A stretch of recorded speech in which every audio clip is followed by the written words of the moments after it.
আমাদের নামাজ, আমাদের রোজা, আমাদের ইবাদত এগুলোকে মিজানের পাল্লায় উঠালে কোনো ওজনই হবে না। তবে আমাদের একটা কৌশল জানা আছে, আমরা আল্লাহর রহমতের ভিখারি।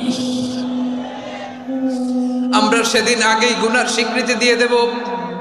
আমরা বলবো, আল্লাহ তুমি প্রশ্ন করার আগে তোমার একটা কথা বলি, আমারে কিছু জিজ্ঞেস করো না, আমি সব করেছি। এমন কোন পাপ নাই যে পাপ আমারে দিয়ে হয় নাই। তোমার রহমত দিয়ে তুমি জান্নাতে পাঠাবা, তোমার দয়ায় জান্নাতে যেতে চাই, আমল দিয়ে না। পারবেন বলতে?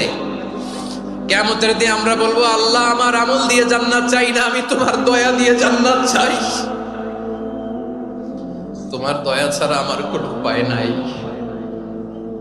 কারণ আল্লাহ যদি বিচার করে, বাঁচার কারো উপায় নাই। আল্লাহ যদি বলে ফেলেন তুই এটা করলি কেন, ওখানে গেলি কেন, কোরআনে 1000 বার নিষেধ করলাম তারপরেও এই পাপে জড়ালি কেন, এরকম প্রশ্ন ছুড়ে দিলে আমার উত্তর আছে?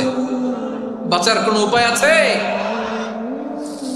রোজ হাসরে হে আল্লাহ আমার করোনা বিচার, আল্লাহ করোনা বিচার। বিচার চাহি না তব দয়া চাই, এ গুনাহগার করোনা বিচার। আপনার আমল দিয়ে জান্নাতে যাবেন? কি দিয়ে যাবেন? আল্লাহর দয়া দিয়ে। আল্লাহর রহম আর দয়া ছাড়া কেউ জান্নাতের চেহারাও দেখতে পাবে না।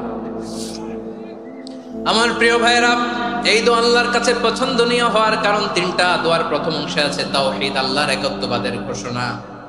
এই দোয়ার দ্বিতীয় অংশ আছে তাসবিহ, আল্লাহর প্রশংসা সূচক বাণী। এই দোয়ার 3 নাম্বার অংশ পাপের স্বীকৃতি।